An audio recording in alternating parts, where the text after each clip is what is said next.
But आइए एक stock की भी बात कर ली जाए जो आपको अच्छे एक्शन में आते हुए दिख सकता है, और ये है टाटा मोटर्स। लंबे समय बाद ये कंपनी डिविडेंड देने की तैयारी में है।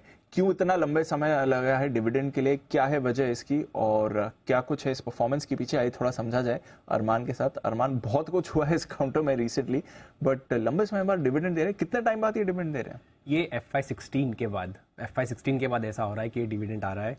अगर आप देखें, कल ही सर्कुलर आया, उसके नतीजे तो आने वाले थे, वो तो पता ही था 12 मई को आने वाले हैं, पर कल उन्होंने सर्कुलर में ये भी अपडेट किया कि जो डिविडेंड है वो भी हम देने वाले हैं। अब इंटरेस्टिंग, जैसा कि मैंने आपको बताया, FY16 के बाद, मतलब फाइनेंशियल ईयर 16 के बाद पहली बार ऐसा हो रहा है कि कंपनी जो है डिविडेंड का ऐलान कर रही है।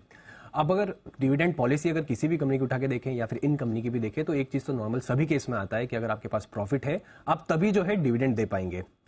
अब अगर आप इन कंपनीज के एनुअल रिपोर्ट्स या पिछले का एनुअल रिपोर्ट्स, कितनी भी एनुअल रिपोर्ट्स देखें, FY22 का देखें, FY21 देखें, FY20, FY18 या FY17, सभी में जब डिविडेंड के उसमें जब एनुअल रिपोर्ट में एक चीज उन्होंने हमेशा बोली कि जो घाटों के चलते, लगातार जो घाटा हो रहा है, उन घाटों के चलते डिविडेंड देने में असमर्थता है, इसलिए वो डिविडेंड नहीं दे रहे हैं। FY19 में कंपनी का स्टैंड अलोन बेसिस पर मैं बात कर रहा हूं, स्टैंड अलोन पर मुनाफा था, तो वहां पर कंपनी ने ये बोला कि हमारे पास प्रॉफिट जो वो इनएडिक्वेटेड, तो जो प्रॉफिट देने की जो क्राइटेरिया है वो कंपनी जो है स्टैंड अलोन रिजल्ट्स के बेसिस पर जो है दिया जाता है। क्योंकि अगर आप FY19 के हिसाब से देखें तो वहां पे कंपनी FY19 में कंसोलिडेटेड लेवल पर उनको नुकसान था, पर फिर भी स्टैंड अलोन पर प्रॉफिट था, तो उन्होंने कहा था कि इनएडिक्वेट प्रॉफिट है। जैसा कि मैंने कहा, FY19 और FY16 दोनों में आपको स्टैंड अलोन बेसिस पर कंपनी को मुनाफा होता हुआ दिखा है, और FY16 में कंपनी ने जो है डिविडेंड दिया था। अब अगर आप 9 मंथ्स फाइनेंशियल ईयर के जो अभी का जो फाइनेंशियल ईयर है वहां का अगर आप बात करें, तो स्टैंड अलोन बेसिस पर कंपनी को 33 करोड़ का मुनाफा है सिर्फ।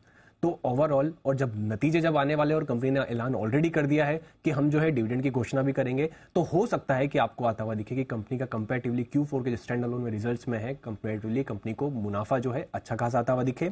और अगर आप पुराना ट्रेंड भी देखें, Q4 FY22 में भी कंपनी को 413 करोड़ का मुनाफा था, Q4 FY21 में भी कंपनी को 1650 करोड़ के आसपास का मुनाफा था। तो Q4 में ओवरऑल जनरली कंपनी मुनाफा देती ही है। हालांकि इस बार आपको Q3 में मुनाफा आते हुए दिखा, तो माना यह जा रहा है कि क्योंकि डिविडेंड की घोषणा भी की है, अभी तक सिर्फ 33 करोड़ का प्रॉफिट है और डिविडेंड भी देना है, तो Q4 के नतीजे हो सकता है कि मुनाफा भी अच्छा आता हुआ दिखे। तो आप कह रहे हैं कि usually 2 back to back quarters में मुनाफा इनका आना बहुत रेयर है, बहुत रेयर है, हम देखते नहीं है। बट क्योंकि Q3 में भी इनका मुनाफा है और अब Q4 में भी आ रहा है, यूजुअली Q4 में आ जाता है रेगुलरली। यस, तो इस बार आपको डिविडेंड मिलने की संभावना है। FY22 की बात करें तो वहां पर भी Q3 में मुनाफा था, पर इस बार Q3 का मुनाफा आया वो बहुत ज्यादा आया, अच्छा आया। तो परफॉर्मेंस बेसिकली इंप्रूव हो रही है। बेसिकली वो भी कि सब कंसोलिडेटेड बेसिस पर अगर आप देखें तो लॉस है अगर आप देख रहे हैं, पर वो स्टैंड अलोन बेसिस पर अगर आप, क्योंकि FY19 में ये चीज हुई थी कि FY19 में आपको स्टैंड अलोन पे मुनाफा था पर कंसोलिडेटेड में घाटा था, पर फिर भी कंपनी ने वर्ड यूज करा कि हमारा इनएडिक्वेट प्रॉफिट है, उसके बेसिस पर डिविडेंड की घोषणा की जाए। अब कॉन्फिडेंस है इसमें। एग्जैक्टली। ओके, तो ये है आपके लिए टाटा मोटर्स में लंबे समय बाद डिविडेंड आने की संभावना। हालांकि बहुत बड़ा डिविडेंड आएगा, इसकी संभावना कम आएगा, बड़ा कुछ तो आएगा। कुछ तो आएगा, ऐसा है। ITC जैसा देते जा रहे हैं। वो तो फिर अब आप स्टैंडर्ड ही अलग हो गया डिविडेंड की अगर आप बात करें। निफ्टी के डिविडेंड तो वैसे ही होते हैं।